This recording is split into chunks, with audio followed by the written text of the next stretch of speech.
To change home screen icons size on the Samsung A37 5G, I'm going to show you 3 methods. So the first one, you have to open the Galaxy Store. Now you have to go for apps, select this one, and search for Good Lock application. We have to get this one, click here to open it, and we have to get the additional plugin that will allow us to do some things. So we have to search for Home App plugin. We can download it by using this button.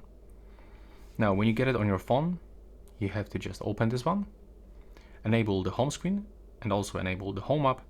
Click here and go for the app icon setting, enable it, and take a look. This is the first option, so we can make icons 90% size or 110. And when you go back, as you can see, the size has changed just like this. But that's not everything, because when you go into the settings and go for the home screen, you can even make those icons smaller. So now, as you can see, it's even much smaller. And what we can also do, we can change the home screen grid like this. So if we are going to select 5x6, they will go smaller. Will we go 4x6, then we will increase its size. So that's how we can actually do this. Thank you so much for watching.